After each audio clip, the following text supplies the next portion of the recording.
I'm so glad you're here. If you're watching this video, please like and subscribe to my channel and tell me in the comments where you're listening to my story from. I want to know how far it's traveled. My name is Robert Chen, and I'm 69 years old. What I'm about to tell you will shock you. The day I discovered my own nephew had forged my will, I was sitting in my living room during one of my clear moments, holding a document I didn't remember signing. The signature looked like mine.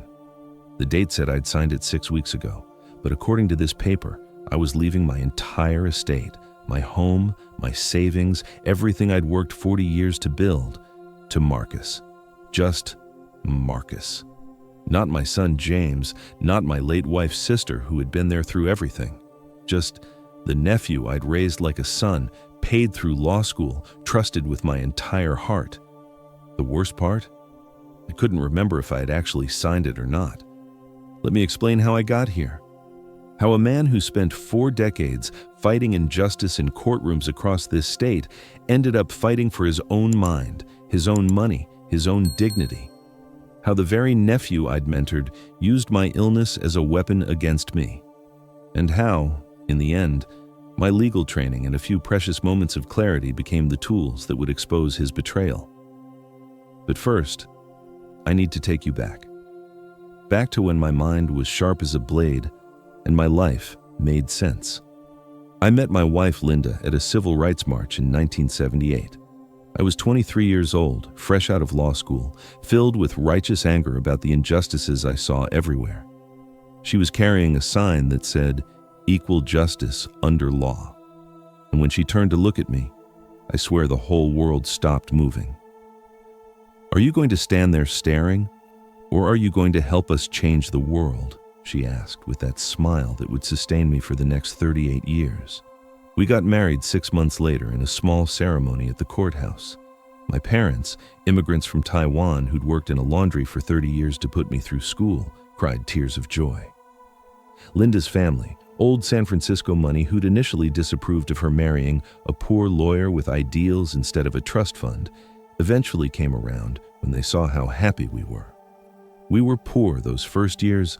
I took pro bono cases that richer lawyers wouldn't touch, civil rights violations, housing discrimination, wrongful terminations, cases where the defendants had everything and my clients had nothing but the truth. Linda worked as a social worker, and together we made maybe $35,000 a year. But we had each other, we had purpose, we had love. Our son James was born in 1982, perfect in every way. 10 fingers, 10 toes, and Linda's beautiful eyes. I remember holding him in the hospital and making a promise to myself that I would build a life where he'd never have to fight the battles I'd fought, where he'd never experience the discrimination my parents had endured. But life, as I would learn, doesn't always care about the promises we make. When James was 8 years old, my younger brother Daniel died in a car accident. Daniel was only 29. His wife had left him 2 years earlier, and he'd raised their son Marcus alone, working double shifts at a warehouse to make ends meet. Marcus was 6 years old when his father died, 6 years old and alone in the world. Linda didn't even hesitate. He's family. He comes home with us. We became Marcus's legal guardians. I adopted him formally a year later. For all intents and purposes, Marcus Chen became my second son. He shared a room with James. He called us Uncle Robert and Aunt Linda at first, but eventually it became just Robert and Linda. He never called us Mom and Dad, but we didn't need the titles. We loved him like our own. Marcus was a quiet boy, studious and serious. Where James was outgoing and athletic, Marcus preferred books and chess. They were different, but they were brothers. James taught Marcus to ride a bike. Marcus helped James with his math homework. They fought, they laughed, they grew up together in our small 3-bedroom house in the Sunset District. I continued my legal work, building a modest practice focused on civil rights and employment law. By the time Marcus was in high school, I'd earned enough of a reputation that we could finally afford a real house. Not mansion, nothing fancy, just a solid 1,200 square foot home in a decent neighborhood. We paid $180,000 for it in 1995.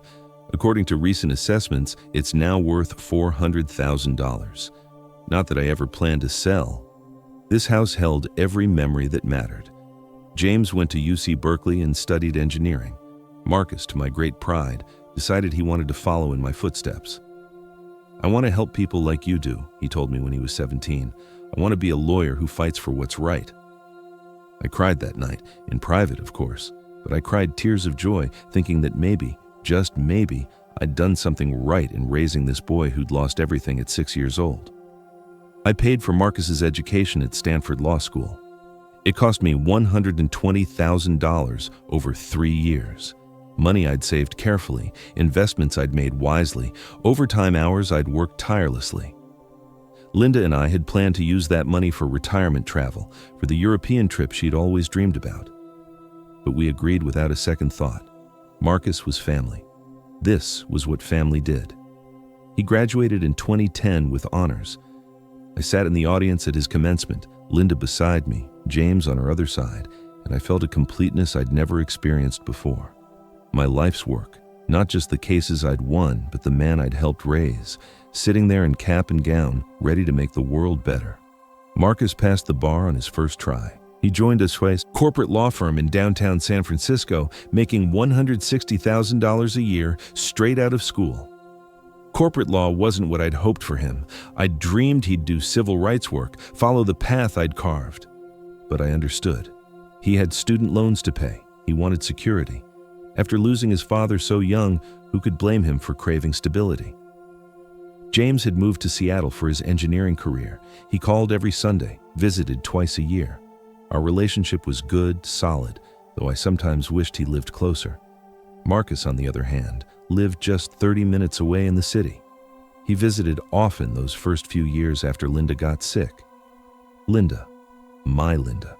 She was diagnosed with ovarian cancer in 2019, stage 4 by the time they found it. The doctors gave her 6 months. She lived for 18, fighting every single day with a grace and dignity that humbled me. I took a leave of absence from my practice to care for her. Every morning I made her favorite breakfast, congee with preserved egg, the way my mother used to make it. Every afternoon I read to her, novels, poetry, the newspaper. Every evening I held her hand and told her stories about our life together, reminding her of all the beautiful moments we'd shared. Marcus visited during those months, not as often as I'd hoped, but he came. He'd sit with Linda, talk about his cases, make her laugh with office gossip. James flew down once a month, taking vacation days he couldn't afford to lose. My boys, both of them there for us when it mattered most. Linda died on a Tuesday morning in March 2021. I was holding her hand. Her last words were, "You gave me the most beautiful life, Robert. Now you need to live yours." I didn't know how to live without her. Didn't know how to wake up in an empty bed, how to cook for one, how to exist in a house that echoed with her absence. Marcus helped me plan the funeral. He made phone calls, coordinated with the mortuary, wrote the obituary. I was grateful. I was drowning in grief, and he threw me a lifeline. "I'm here for you, Uncle Robert," he told me at the reception after the service. "Whatever you need, you're not alone." I believed him. God help me, I believed every word. 4 months later, everything changed again. It was a hot July afternoon, and I was sitting in my home office reviewing case files when the stroke hit. I was in my home office reviewing case files for the practice I'd returned to part-time. Suddenly, the right side of my face went numb. My right arm dropped like dead weight. When I tried to call for help, the words came out garbled, nonsensical. I managed to dial 911 with my left hand, but I couldn't speak clearly enough to tell them what was happening. The dispatcher, bless her, kept me on the line and traced the call. The ambulance arrived within 8 minutes. Those 8 minutes felt like 8 hours. At the hospital, they told me I'd had an ischemic stroke. Blood clot had blocked blood flow to part of my brain. They administered clot-busting drugs, ran tests, kept me for observation. The initial prognosis was cautiously optimistic. I'd regained most movement in my right side. My speech was recovering. But there was damage that would change everything. Mr. Chen, Dr. Yuki Sato, the neurologist assigned to my case, explained to me 3 days after the stroke. "You've developed what we call vascular dementia. It's caused by reduced blood flow to the brain. In your case, the stroke caused damage to areas responsible for executive function and memory consolidation. What does that mean? I asked. The words came out slowly, carefully. I had to think about each one. It means you'll experience good days and bad days. During your clear periods, your cognitive function can be quite sharp, but you'll also have periods of confusion, memory loss, difficulty with decision-making. Unlike Alzheimer's, which progresses steadily, vascular dementia tends to follow a stepwise pattern. Strokes or mini-strokes cause sudden declines, then periods of stability. Will I get better? Dr. Sato's face was kind but honest. We can prevent further strokes with medication and lifestyle changes. We can maintain your current level of function, but the damage that's been done, that's permanent. You'll need to adapt, Mr. Chen. Find strategies to work with your new reality. My new reality. At 67 years old, I was being told my mind, the thing I'd relied on my entire career, the tool I'd used to fight injustice for 4 decades, was broken. James flew down immediately and stayed for 2 weeks. He wanted me to move to Seattle, to live near him where he could help. But I couldn't leave this house. Every room held Linda's presence, the kitchen where she'd taught me to make her grandmother's dumplings, the garden where she'd grown roses and tomatoes, the bedroom where we'd whispered our dreams to each other in the dark. I can't leave her, James, I told him. She's still here. He understood. James always understood. We arranged for home health care 3 times a week. We set up medication organizers. We installed cameras so he could check on me remotely. We created systems. Marcus came by the hospital every day during my initial stay. He brought Chinese food from our favorite restaurant. He helped me with insurance paperwork. He promised he'd look after me. You took me in when I had nothing, he said, his eyes wet with tears. Now it's my turn to take care of you. The first few months were an adjustment, learning to live with a brain that betrayed me randomly. Some days I woke up clear-headed, able to read the newspaper and understand everything, able to recall case law from cases I'd worked on decades ago. Other days I couldn't remember if I'd eaten breakfast or what day of the week it was. I started keeping a journal. Dr. Sato suggested it. Every day during my clear morning hours, my best time, she'd explained. I would write down what happened the previous day, what I'd learned, what I was worried about. The journal became my external memory, a backup system for a failing hard drive. Marcus visited more frequently after the stroke, once a week at first, then twice, then several times. He'd bring groceries, help with bills, drive me to doctor's appointments when the home health care aide wasn't available. Have you thought about updating your will? He asked me one day, maybe 6 months after the stroke.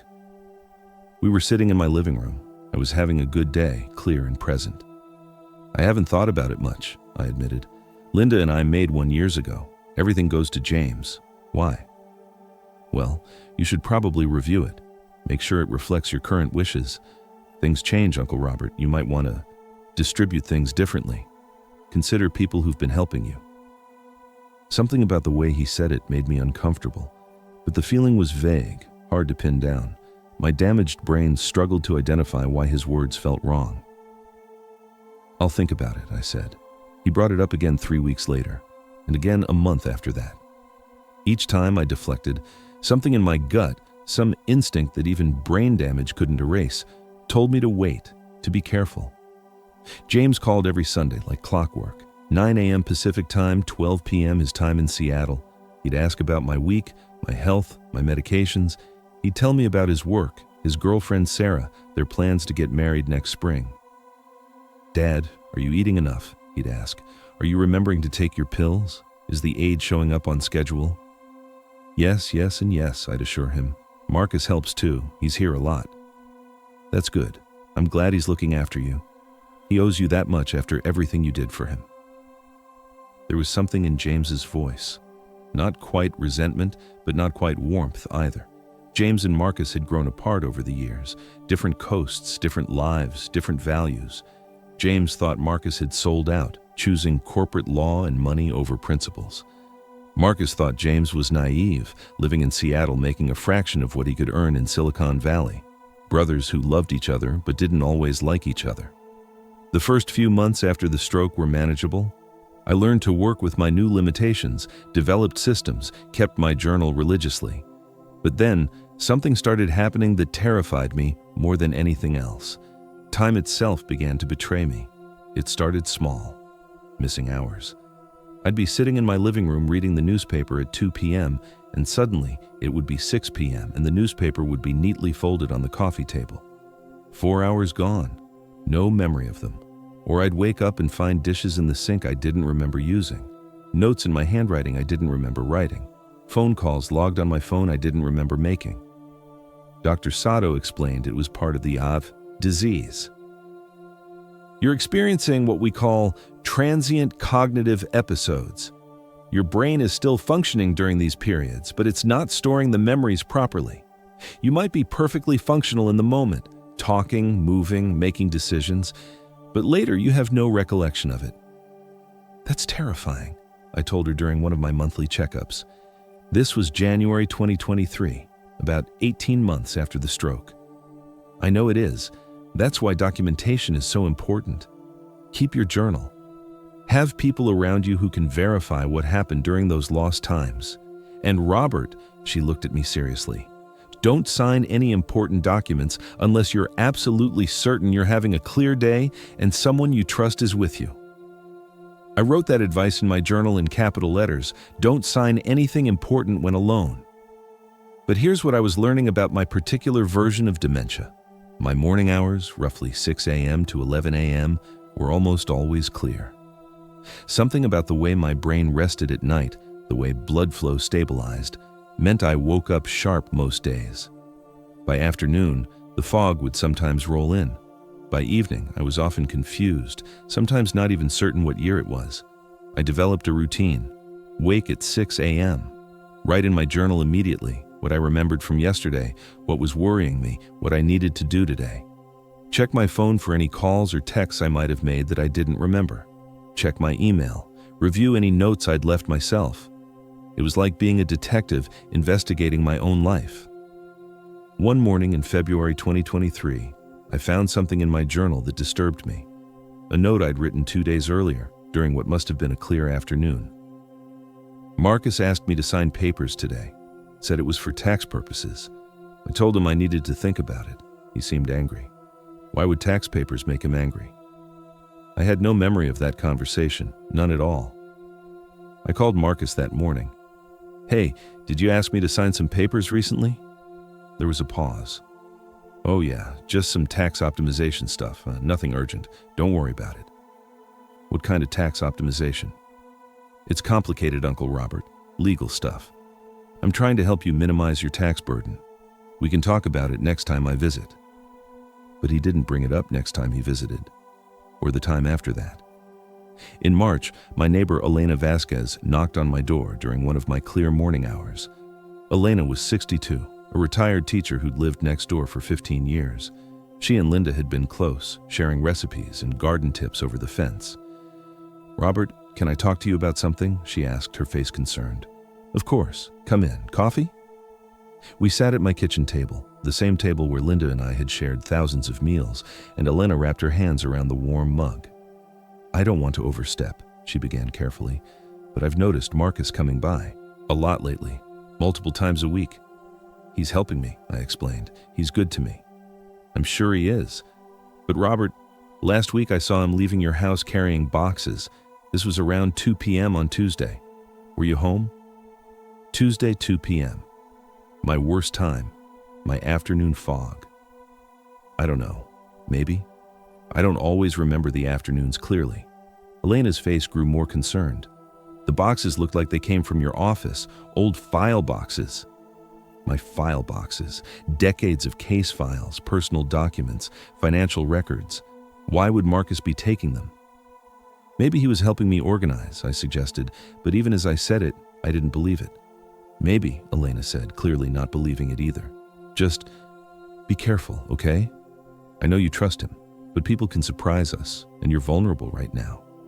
After she left, I went to my office, the small room where I'd worked for 25 years, where I'd prepared cases that changed people's lives, where I'd written briefs that made judges reconsider their assumptions about justice.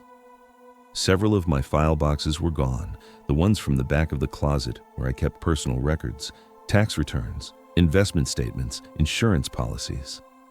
I called Marcus again. This time my voice wasn't as friendly.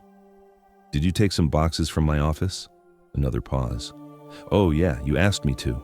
You said you wanted me to organize your financial documents, get everything in order in case something happened to you. Don't you remember?" I didn't remember, but that meant nothing. I lost entire afternoons to the fog. I could have asked him to do exactly that. "Right," I said slowly. "When will you bring them back?" "I'm still going through them, making sure everything's organized properly. I'll bring them back next week." But he didn't bring them back next week, or the week after. In April, I received a call from my bank. First National had been my bank for 30 years. I knew the branch manager, Tom Peterson, personally. We'd worked together on a discrimination case years ago. "Robert, I wanted to check in with you about some recent account activity," Tom said. His voice was professional but concerned. "What kind of activity?"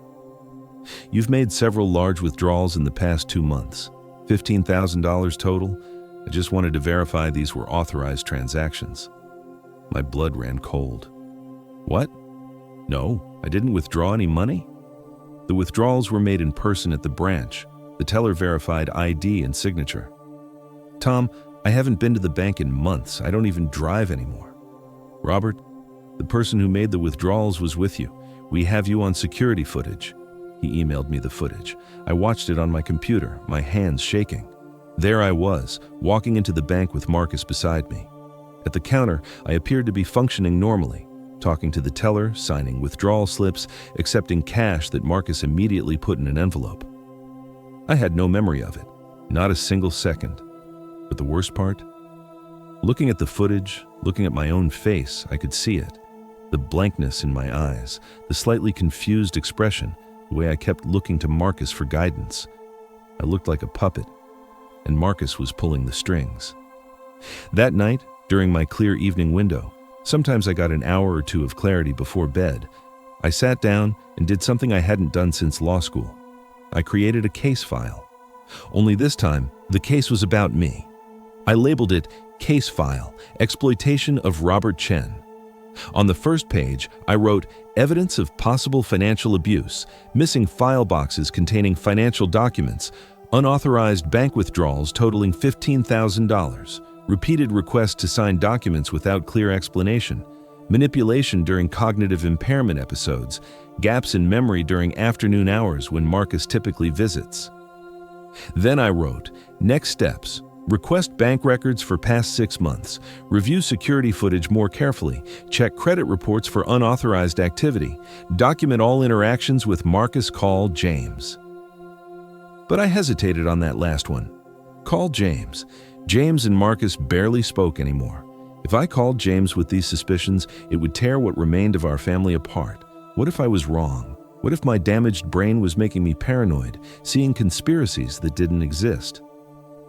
I decided to investigate further before involving James. I would gather evidence, do what I'd done my entire career, build an airtight case based on facts, not assumptions. I started keeping my phone in my pocket at all times, set to record. I installed a small camera in my living room that uploaded footage to a cloud account I created. I made sure to do these things during my clear morning hours, writing detailed instructions to myself about how to access the footage. 3 days later, Marcus came to visit. It was a Wednesday afternoon, my fog time. I watched the footage later that evening during my clear hours, and what I saw made me want to vomit. On the video, Marcus arrived at 2 p.m. I answered the door. Even on camera, I could see I wasn't quite there. My eyes were glazed, my movements slow. "Hey, Uncle Robert, I brought those papers we talked about," Marcus said cheerfully. "Papers?" My voice on the recording sounded confused. "Yeah, remember? The ones to transfer your assets into a trust. It'll save James from having to go through probate when, well, you know, when the time comes." I don't remember talking about this." "We talked about it last week. You said it was a good idea. Here, let me show you where to sign." And I watched myself, compliant and confused, sign multiple documents that Marcus had laid out on my coffee table. I didn't read them. I barely looked at them. I just signed where he pointed. "There you go," Marcus said, gathering the papers quickly. "All set. This is going to make everything so much easier." After he left, the video showed me, sitting on the couch, staring into space with a troubled expression, like some part of my brain knew something was wrong, but couldn't quite access what it was. I called Tom at the bank the next morning during my clear hours. "Tom, I need you to freeze my accounts, all of them. No withdrawals without my explicit written authorization, and only during morning hours when I'm cognitively clear." "Robert, are you sure? That's going to make things difficult for you." "I'm sure. Someone is exploiting my condition. I need to protect myself." "Who?" I closed my eyes. "My nephew, the one I raised, the one I put through law school." Tom was quiet for a moment. "I'm so sorry, Robert. We'll put the holds in place immediately. Do you need me to recommend an elder law attorney?" "Tom, I'm an elder law attorney. Or I was." The irony was bitter in my mouth.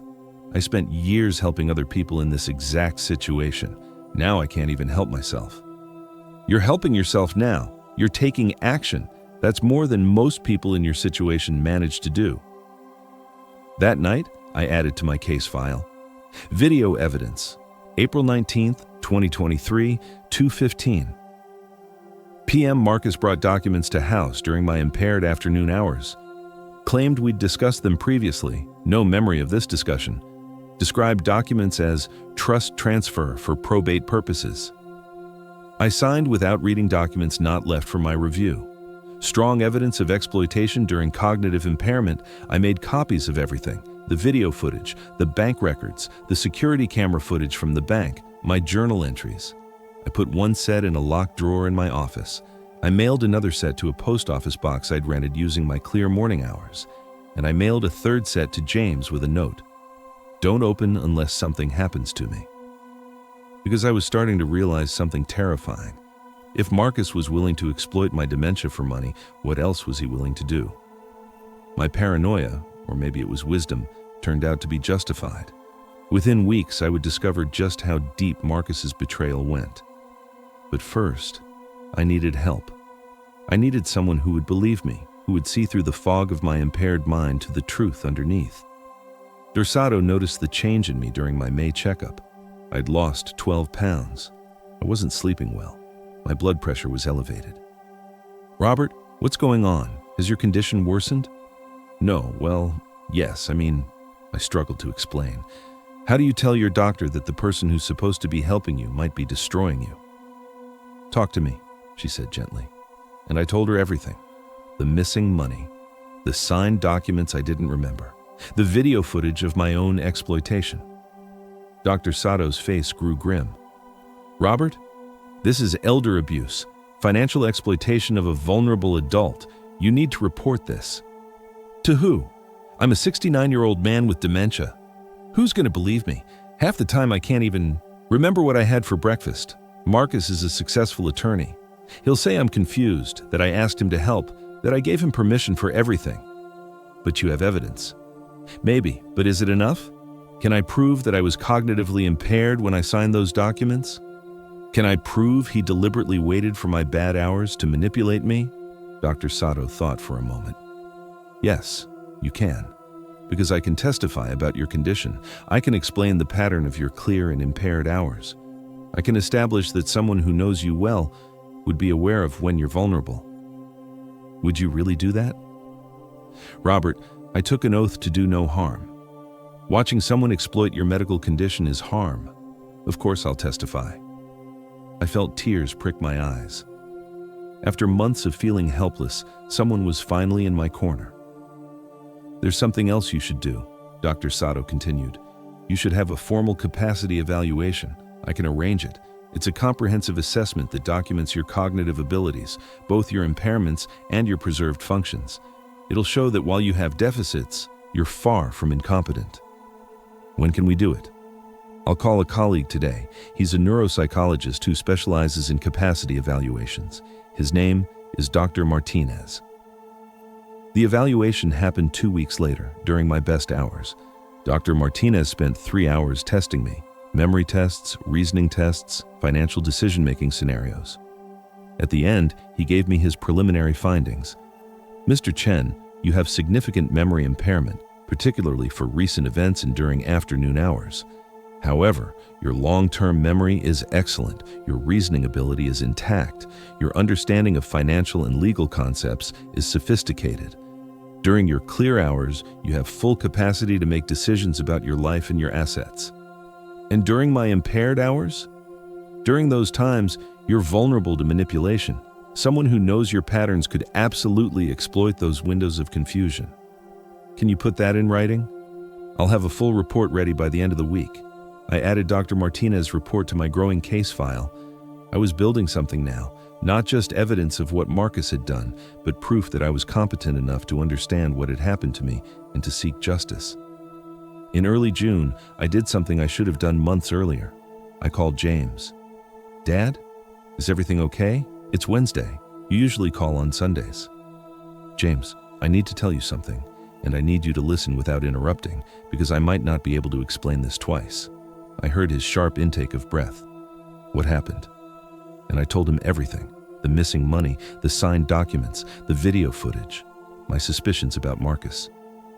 When I finished, there was a long silence. Dad, James finally said, his voice shaking with fury. How long has this been going on? Months, maybe since last year. I don't know. I don't remember enough to be sure. Why didn't you call me sooner? Because you're my son and he was like my son. I didn't want to believe it. I kept thinking I was wrong, that my broken brain was making me paranoid. Your brain isn't that broken, Dad. You figured out what he was doing. You gathered evidence. That's not paranoia. That's survival. James, there's something else. Something I found yesterday. I'd been going through the mail during one of my clear mornings when I found an envelope from a law office I didn't recognize. Inside was a letter informing me that the estate planning documents I'd signed were being filed with the county recorder's office. Estate planning documents, not trust documents like Marcus had claimed. I'd called the law office pretending to be confused about what I'd signed. The paralegal, eager to be helpful, had explained, Mr. Chen, you signed a new will on April 19th. It supersedes any previous wills. Your nephew Marcus brought you in. Well, our attorney went to your home actually, since you have mobility issues. It's all perfectly legal. Can you tell me what the will says? I probably shouldn't, but since you're the testator, it leaves your entire estate to Marcus Chen. Your nephew is listed as the sole beneficiary and executor. My entire estate, everything, my house, my savings, my investments, all to Marcus, nothing to James. I'd hung up feeling like I'd been punched in the gut. Now, telling James this over the phone, I heard something break in his voice. He stole your will, Dad. He forged your signature, or he used your disease against you. Either way, it's fraud. I don't know if I signed it or not, James. That's the problem. I have video of me signing something that day. I just don't know if it was actually a will or if he switched the documents after I signed them. Dad, I'm coming down there today. I'm getting on a plane right now. James, you don't have to. Yes, I do. Marcus has gone too far. We're going to fix this. James arrived 8 hours later. When I opened the door and saw my son standing there with fury and determination in his eyes, I almost collapsed with relief. I wasn't alone anymore. I wasn't fighting this battle by myself. We spent that evening going through everything I'd documented. James, who'd inherited his mother's methodical nature, created a timeline on my dining room table. Every piece of evidence laid out chronologically, showing a clear pattern of exploitation. Dad, this is enough, he said. This is more than enough. We need to call an attorney. I am an attorney.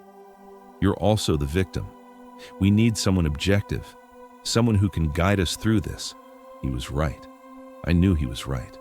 But it hurt in a deep way I couldn't quite articulate, to admit I needed help with the very thing I'd been expert in for 40 years. There's an attorney, Michelle Park. She specializes in elder abuse cases. I worked with her on a case years ago. She's brilliant, and she's ruthless. James called her the next morning. She agreed to see us that afternoon.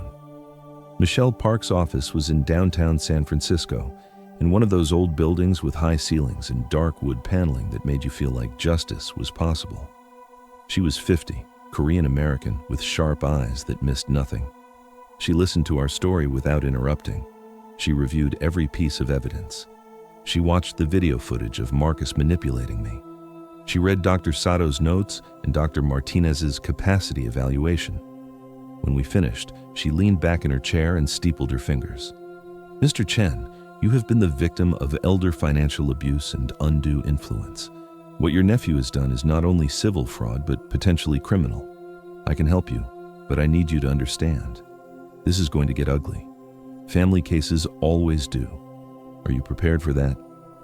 I thought about Marcus as a 6-year-old boy, crying at his father's funeral. Marcus at 10, learning to ride a bike. Marcus at 18, hugging me when he got his law school acceptance letter. Marcus at 28, at Linda's funeral, promising to take care of me. And then I thought about Marcus at 38, exploiting my broken brain for money, using my disease as a weapon against me, stealing not just my assets, but my dignity, my agency, my son's inheritance. "I'm prepared," I said. "Good. Here's what we're going to do." Michelle's strategy was aggressive and multifaceted. We would challenge the will, file for elder abuse protective orders, report Marcus to the state bar for ethics violations, and potentially pursue criminal charges. "The key is the timing," Michelle explained. "We need to establish that Marcus manipulated you during periods of cognitive impairment that he was fully aware of. Dr. Sato's testimony will be crucial. So will the video evidence showing the stark difference between your clear and impaired hours." "What about the will itself?" James asked. "Can we prove it's invalid?" "We have several angles," Michelle said, ticking them off on her fingers. "First, lack of testamentary capacity at the time of signing. Second, undue influence. Marcus deliberately exploited your father's impairment. Third, possible fraud if he switched documents. Fourth, violation of fiduciary duty. As someone acting in a caretaker role, he had a legal obligation not to exploit your father." "How long will this take?" I asked. "Months, possibly over a year. These cases move slowly, but we have time on our side. Your father is still alive, still competent during his clear hours, still able to testify. That's huge." The first shot was fired 3 days later. Michelle filed a petition in probate court to invalidate the April 19th will, citing lack of capacity and undue influence. She simultaneously filed for a temporary restraining order to freeze my assets and prevent Marcus from making any further transactions. Marcus received the papers on a Tuesday morning. He called me 20 minutes later. I was having a clear morning, thank God, because I needed all my wits for this conversation. "Uncle Robert, what the hell is this?" His voice was furious, but also scared. Good. He should be scared. "It's a lawsuit, Marcus. You know what those are. You're a lawyer." "This is insane. I've been helping you. I've been taking care of you. You've been stealing from me." "That's a lie. Everything I did, you asked me to do. You were confused. You needed help managing your affairs. I needed help, not exploitation. There's a difference. I can't believe you're doing this. After everything I've done for you, everything you did for me, this is how you repay me?" The audacity of that statement took my breath away. "How I repay you? Marcus, I raised you. I paid for your education. I loved you like my own son. And you used my disease against me. You waited until my brain was fogged and manipulated me into signing away everything I've worked for my entire life. You don't know what you're saying. The dementia is making you paranoid. I have video, Marcus. I have bank records. I have expert testimony. I have evidence." Silence. Long, heavy silence. "You're making a mistake," he finally said, his voice cold now, all pretense of concern gone. "You'll regret this. The only thing I regret is not seeing through you sooner." I hung up. My hands were shaking, but I felt oddly calm. The war was open now. No more pretending. James had been listening on speaker. "He threatened you at the end there. You'll regret this." "That's a threat." "Add it to the file," I said. 2 days later, Marcus filed a counter petition. In it, he claimed that I was mentally incompetent, that James was manipulating me, and that the will I'd signed was a legitimate expression of my wishes to reward the nephew who'd been my devoted caretaker. He also requested an emergency guardianship hearing, asking the court to appoint him as my legal guardian due to my severe cognitive decline and vulnerability to exploitation by estranged family members. He's trying to have you declared incompetent, Michelle explained when we met to discuss his filing. If he succeeds in getting guardianship, he'll have control over all your decisions, medical, financial, everything. Can he win? Not with the evidence we have, but we need to be prepared. He'll bring in his own experts, doctors who'll testify that you're too impaired to manage your affairs. But I have Dr. Sato, I have Dr. Martinez's evaluation, and those are strong. But Marcus will argue that you manipulated those evaluations, that you waited for your good days to take the tests. He'll try to paint you as cunningly deceptive, someone who can fake competence when it suits you, but who's actually deeply impaired. The irony was suffocating. I was being accused of faking competence by the man who deliberately exploited my incompetence. There's something else, Michelle said, sliding a document across her desk. Marcus has filed a complaint with Adult Protective Services claiming that James is financially abusing you and that I'm taking advantage of an elderly client for profit. James exploded. That's bullshit. I haven't touched Dad's money. I have my own career, my own savings. I know, Michelle said calmly. But he's trying to muddy the waters, make this look like a family squabble over money rather than a clear case of elder abuse. APS will investigate. They'll interview your father, interview you, review the finances. It's going to be invasive and unpleasant. Let them investigate, I said. I have nothing to hide, unlike Marcus. The APS investigator, a tired-looking woman named Patricia Chen, no relation, came to my house on a Thursday morning. I made sure it was a Thursday morning, my clearest day of the week. She spent 2 hours with me, asking questions, reviewing documents, assessing my living situation. She interviewed Elena, my neighbor. She spoke with Dr. Sato. She reviewed my bank records. At the end, she closed her notebook and looked at me with something like respect. Mr. Chen, I've been doing this job for 15 years. I've seen every kind of elder abuse you can imagine. Financial exploitation by family members is the most common and the hardest to prove, because the victims often can't or won't testify against their abusers. I can testify. I will testify. I can see that. I'm going to recommend that the complaint against your son and your attorney be dismissed as unfounded. However, I'm also going to open an investigation into Marcus Chen's actions. What you've shown me, the video evidence, the bank records, the pattern of exploitation, that warrants a full APS investigation. Thank you. Don't thank me. I'm just doing my job. But Mr. Chen, you're doing something remarkable. You're fighting back. Most people in your situation don't. They can't. You should be proud of yourself. After she left, I sat in my living room and cried. Not from sadness, but from a release of tension I'd been holding for months. Someone in authority believed me. Someone saw through Marcus's lies. The guardianship hearing was scheduled for August 15th, 3 months after Michelle filed the initial petition. Those 3 months were a special kind of hell, but they were also a kind of education.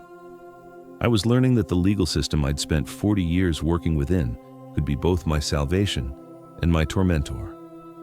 Marcus hired a team of attorneys from his firm.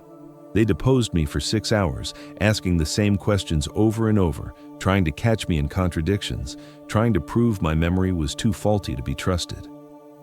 Mr. Chen, what did you have for breakfast this morning? Oatmeal with blueberries. Are you certain? Yes. What about yesterday? Oatmeal with blueberries. The day before that? I don't remember. Probably oatmeal. So you don't remember what you ate 2 days ago? Most people don't remember every meal. But you have dementia, Mr. Chen. Your memory is significantly impaired. How can we trust your testimony about events that happened months ago? Because I kept a journal. I documented everything. A journal you wrote during periods when you might have been confused and impaired. A journal I wrote during my clear morning hours, as verified by Dr. Sato. Round and round we went. They were trying to break me, to make me look confused and unreliable. But I'd spent 40 years in courtrooms. I knew their tricks. They deposed James, trying to suggest he was manipulating me for inheritance money. They deposed Michelle, suggesting she was taking advantage of an impaired client. They even deposed Elena, my neighbor, trying to suggest she was a busybody making false accusations. But every deposition backfired. James's financial records showed he'd never taken a penny from me. Michelle's fee agreement was standard and reasonable. Elena's observations were detailed and credible. Meanwhile, we were building our own case. We deposed Marcus, and he was a disaster. Confident at first, he crumbled under Michelle's cross-examination. Mr. Chen, you were aware of your uncle's cognitive impairment, correct? Yes, but he still had good days. I asked if you were aware of his impairment. Yes. You were aware that he had periods of confusion, particularly in the afternoons? Yes. And yet you chose to bring him important documents to sign during those afternoon hours. Why? That's when I was available. I have a demanding job. You couldn't have visited during morning hours when he was clearer. I suppose I could have, but did you ever suggest to your uncle that he have an attorney review the documents you were asking him to sign? He is an attorney. An attorney with documented cognitive impairment. Did you suggest he have independent legal review? No. Did you explain to him in detail what each document contained? I tried, but he was confused, so you knew he was confused, yet you had him sign anyway. Marcus's lawyer objected, but the damage was done. The transcript would show Marcus admitting he knew I was impaired and exploited that impairment anyway. We also subpoenaed Marcus's financial records. What we found was devastating to his case. He owed $85,000 to credit card companies. He'd taken a loan from a payday lender. He'd borrowed money from friends. He was drowning in debt. This establishes motive, Michelle explained. He needed money desperately. Your estate was his solution. The hearing itself took 3 days. The courtroom was small, wood-paneled with fluorescent lights that made everyone look slightly ill. Judge Patricia Morrison presided, a woman in her 60s with gray hair and sharp eyes that missed nothing. Marcus's attorneys went first. They called a neuropsychologist who'd never met me, but who reviewed my medical records and testified that my dementia was severe enough to impair my decision-making capacity. Michelle destroyed him on cross-examination. Dr. Williams, you never actually examined Mr. Chen, correct? No, but I reviewed extensive medical records. Medical records that show a pattern of fluctuating capacity with clear periods and impaired periods. Yes. And during the clear periods, his cognitive function can be quite good. I suppose, but you suppose? Don't the records specifically document this? They do. So Mr. Chen could potentially make sound decisions during his clear periods? Theoretically, yes, but determining when those periods occur is exactly what his treating physicians do. Physicians who actually see him regularly. Unlike you. They called Marcus to testify. He wore his best suit and his most earnest expression. He painted himself as the devoted nephew, the caretaker who'd sacrificed his time to help his ailing uncle. I love him, Marcus said, his voice catching. He raised me after my father died. Everything I am, I owe to him. I would never hurt him. Then why, Michelle asked on cross-examination, did you wait for his impaired hours to have him sign documents? I didn't realize he was impaired in those moments, even though you'd been told by his doctors about the pattern of his clear and impaired hours? I don't recall being told that specifically. Michelle pulled out a document. This is an email from Dr. Sato to you, dated February 10th, 2023. In it, she specifically explains your uncle's pattern of morning clarity and afternoon confusion. She asks you to schedule visits during morning hours. Do you remember this email now? Marcus's face went pale. Yes, I remember now. And yet you continued to visit in the afternoons. I had work obligations, more important than your uncle's well-being, more important than ensuring he understood what he was signing. I did what I thought was best. Best for whom, Mr. Chen? Best for your uncle or best for your bank account? Then it was our turn. Michelle called Dr. Sato first. Dr. Sato was professional, clear, devastating. She explained vascular dementia, the pattern of my impairment, the specific documentation of my clear and impaired hours. She testified that anyone who spent significant time with me would be aware of these patterns. In your professional opinion, Dr. Sato, would Mr. Chen be capable of understanding and executing a will during his clear morning hours? Absolutely. His cognitive function during those periods is excellent. He can understand complex legal concepts, make reasoned decisions, express his wishes clearly. And during his impaired afternoon hours, he would be vulnerable to manipulation. He might sign documents without fully understanding them. He might agree to things he wouldn't agree to in a clear state. If someone who knew Mr. Chen well deliberately waited for his impaired hours to present him with important documents, what would you call that? I would call it exploitation of a vulnerable adult. Dr. Martinez testified next, presenting his comprehensive capacity evaluation. He brought charts, graphs, test results, all showing that during my clear periods, I was fully competent. The key finding, he told the court, is that Mr. Chen's impairment is episodic and predictable. It's not global or constant. He has preserved islands of excellent cognitive function. In fact, during testing, his performance on legal reasoning tasks was superior to many people without any cognitive impairment. Then Michelle called me. I walked to the witness stand on slightly unsteady legs. This was it. Everything depended on how I performed in this moment. Michelle started gently, asking about my background, my career, my family, establishing that I'd been a competent professional for 4 decades, that my mind had been sharp and reliable until the stroke. Mr. Chen, tell the court about your relationship with your nephew Marcus. And I told them. I told them about the 6-year-old boy who'd lost everything, about raising him, loving him, paying for his education, about trusting him completely. When did you first suspect he was exploiting your condition? When my neighbor told me he'd been removing boxes from my house during my impaired hours, when I discovered money missing from my bank account, when I reviewed security footage showing him manipulating me during my confused periods. How did that make you feel? My voice broke. Like I'd been betrayed by my own son. Because that's what he was to me. My son.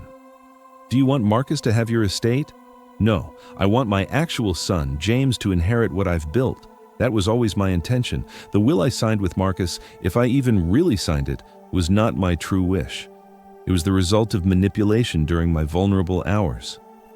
Marcus's attorney cross-examined me, trying to trip me up, asking about dates and times I couldn't remember. Mr. Chen, you claim Marcus manipulated you, but you can't even remember what happened during those afternoons. How can you be sure he did anything wrong? Because I recorded it, I said calmly. I installed cameras. I documented everything during my clear hours. I may not remember the manipulation, but the evidence remembers for me. Isn't it true that you're bitter because Marcus has been more attentive than your biological son? James lives in Seattle. He calls me every week. He visits regularly. He's never stolen from me. I'm not bitter. I'm protecting myself from someone who exploited my trust in my illness. Finally, Michelle played the video, the full footage of Marcus manipulating me on April 19th. The courtroom watched in silence as Marcus cheerfully lied about having discussed documents with me, as he guided my confused hand to signature lines, as he rushed out with the papers before I could fully comprehend what I'd signed. When it ended, Judge Morrison's face was granite. "I've seen enough," she said. "We'll adjourn for today. I'll issue my ruling tomorrow at 2 p.m. That night, I couldn't sleep. James sat up with me, both of us drinking coffee and staring at the walls. "What do you think she'll decide?" I asked. "I think she saw what we all saw. Marcus is a predator who exploited your illness. There's no other interpretation." But I signed the documents. Even if I was confused, my signature is real. "Dad, you're a lawyer. You know that contracts signed under duress or undue influence are voidable. This is exactly that situation." At 2 p.m. the next day, we returned to the courtroom. Judge Morrison entered, and everyone stood. "In the matter of the estate of Robert Chen," she began, "I have reviewed all evidence, testimony, and documentation presented by both parties. This case presents a troubling example of elder financial abuse, the exploitation of a vulnerable adult by someone in a position of trust." My heart pounded. The evidence clearly shows that Marcus Chen was aware of his uncle's cognitive patterns and deliberately chose to present important documents during periods of impairment. The video evidence is particularly damning, showing Mr. Marcus Chen manipulating a confused Robert Chen into signing documents without proper explanation or understanding. Marcus's face had gone white. Furthermore, Mr. Marcus Chen's financial desperation provides clear motive for this exploitation. His debts totaling $85,000, combined with his uncle's substantial estate, created a situation where he viewed his vulnerable uncle as a financial solution rather than a person deserving of protection. Therefore, I find that the will executed on April 19, 2023, is invalid due to lack of testamentary capacity and undue influence. The previous will, executed when Mr. Robert Chen was of sound mind, remains in effect. Relief flooded through me like warm water. Additionally, I am granting the restraining order requested by petitioners.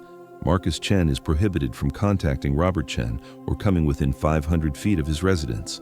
All documents, files, and materials removed from Robert Chen's home must be returned within 48 hours.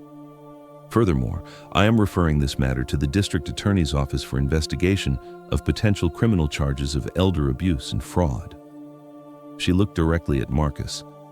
Mr. Chen, you are an officer of the court. You took an oath to uphold the law. Instead, you used your legal knowledge to exploit your own family member. This is among the most egregious betrayals I've witnessed in my years on the bench. I strongly suggest you cooperate fully with any criminal investigation. She banged her gavel. This court is adjourned. I sat there, stunned. We'd won. We'd actually won. James hugged me so tight I could barely breathe. Michelle was smiling, gathering her papers. Marcus stood, alone on the other side of the courtroom, his expensive lawyers packing their briefcases. He looked at me once, and I saw everything in that look. Rage, humiliation, maybe even a flicker of remorse. But I felt no satisfaction. Only a deep, aching sadness for what we'd lost, for the family that had been shattered, for the boy I'd raised who'd grown into a man capable of such cruelty. The legal battle was over, but the emotional aftermath was just beginning. In the weeks that followed, I would have to navigate a new reality, one where justice had been served, but the scars remained. The district attorney did file charges. Marcus was indicted on 2 counts of elder financial abuse and 1 count of fraud. His law firm quietly asked him to resign. The state bar opened an ethics investigation. He pleaded guilty to reduced charges and was sentenced to 3 years probation, 500 hours community service, and full restitution of the $15,000 he'd withdrawn from my accounts. He also lost his law license, the career I'd helped him build, destroyed by his own greed. I should have felt triumphant. I'd won. Justice had prevailed, but all I felt was empty. James stayed with me for 2 months after the trial, helping me recover some sense of normalcy. We established new routines. He found a better home healthcare aide, someone who came during my impaired hours and helped me document everything. Elena continued to check on me daily. She became more than a neighbor. She became family. Dr. Sato adjusted my medications and we developed better strategies for managing my condition. I continued my morning journal practice, but now it was less about documenting threats and more about documenting life. 6 months after the trial, I received a letter. It was from Marcus, sent from his apartment in Oakland, where he'd moved after losing everything. Uncle Robert, I know you probably don't want to hear from me. I know I don't deserve your forgiveness, but I need you to know that I'm sorry. Truly, deeply sorry. I told myself I was helping you, that you'd want me to have the money, that I deserved it after everything you'd done for me. But those were lies I told myself to justify what I knew was wrong. The truth is, I was drowning in debt, and I saw you as a lifeline instead of a person. I saw your illness as an opportunity instead of a tragedy. I became everything you taught me not to be. You raised me to fight for justice. You showed me that the law should protect the vulnerable, not exploit them. And then I used my legal knowledge to do exactly what you'd spent your career fighting against. I don't expect forgiveness. I don't expect a response. I just wanted you to know that losing everything, my career, my reputation, my family, has made me finally understand what I did to you. And I'm sorry. I hope you're well. I hope James is taking care of you. I hope someday, when I've proven I'm better than the man I became, you might let me try to make amends. Marcus, I read that letter 5 times. Each time I felt the same mix of emotions, Anger, sadness, pity, love. Because here's the thing about betrayal by someone you love. It doesn't erase the love. It doesn't delete the memories of who they were before they hurt you. It just makes everything more complicated, more painful, I wrote back. Not to forgive him, but to acknowledge that I'd hurt him. Marcus, I received your letter. I appreciate your apology, though words can't undo what you did. You didn't just steal money from me. You stole my dignity. You used my illness against me. You betrayed every value I tried to teach you. But you're right about one thing. I did raise you to fight for justice. So here's what justice looks like now. You learning from this, becoming better, using your experience to help others instead of exploiting them. I may never trust you again. We may never have the relationship we once did. But I don't hate you. I'm just deeply disappointed in the choices you made. Your uncle, Robert, I never saw Marcus again. I heard through mutual acquaintances that he got a job as a paralegal, that he was slowly rebuilding his life, that he'd started volunteering with an elder advocacy organization. Maybe he really did change. Maybe the consequences taught him what my love couldn't. I'll never know for sure. 2 years passed. I was 71 now. My dementia had progressed somewhat. The bad hours were longer, the clear hours shorter. But I was managing. I was surviving. James visited once a month. He got married to Sarah last year, and they were expecting my first grandchild in the spring. When James told me Sarah was pregnant, I cried. Not from sadness, but from joy. I would be a grandfather. My legacy would continue. I'd done something with my experience. With Michelle's help, I started a small foundation using some of my savings. The Robert Chen Elder Justice Fund provides free legal assistance to elderly people who've been financially exploited by family members. We'd helped 12 families so far. 12 people who, like me, discovered that the people they trusted most were stealing from them. 12 victories for dignity and justice. I spoke at senior centers now, during my clear morning hours. I told my story. I warned people about the signs of financial exploitation. I taught them to protect themselves, to document everything, to trust but verify. Even people we love can hurt us, I told them. Even people we raised can betray us. It's not paranoia to protect yourself. It's wisdom. Some mornings, when my mind was particularly clear, I sat in my office and read through case files from my career. Hundreds of people I helped over 4 decades. Workers who were discriminated against, tenants who were illegally evicted, citizens whose civil rights were violated. I fought for them, I won for them, and in the end, I had to fight for myself. That's the cruel irony of dementia. Your mind betrays you, but your spirit remains. You forget what you had for breakfast, but you remember what matters. You lose track of time, but you don't lose track of right and wrong. I'm not the man I was. My memory is broken. My cognitive function is impaired. But I'm still Robert Chen. I'm still a father. I'm still a fighter for justice. And I'm still here. 5 years have passed since that courtroom victory. 5 years of slowly adjusting to my new reality, of learning to live with a brain that betrays me more often than it serves me. But I'm still here. Still fighting in my own way. Today is my 74th birthday. James and Sarah are here with my grandson, Tommy, who turned 3 last month. Elena brought her famous tres leches cake. Dr. Sato stopped by to check on me and stayed for coffee. My dementia has progressed significantly. Most afternoons are lost to me now. Some mornings are foggy. But I still have moments, precious, crystalline moments, where everything is clear. This morning is one of those moments. Tommy is playing with blocks on my living room floor, building and destroying towers with the pure joy only a 3-year-old can have. James is in the kitchen, making lunch with Sarah. Elena is telling me about her daughter's new job in Portland, and I realize this is enough. This moment, this love, this family, it's enough. Marcus sends a card every year on my birthday. Never anything elaborate, just a simple card with a simple message. Thinking of you on your birthday. Hope you're well. M. I don't respond anymore. But I don't throw the cards away either. They sit in a drawer in my office, a strange archive of apology and regret. The foundation has helped 47 families now. 47 people who discovered that love and money don't always go together, that family and trust can be separate things. Some of them come to visit me during my clear hours. They want to meet the man whose story gave them courage to fight back. They want to say thank you. I tell them all the same thing. Don't thank me. Thank yourself. You found your strength. You sought justice. You survived. Because that's what this story is really about. Not revenge, not even justice, though justice matters. It's about survival. It's about dignity. It's about refusing to let your illness define you, refusing to let others use your vulnerability against you. I'm 74 years old.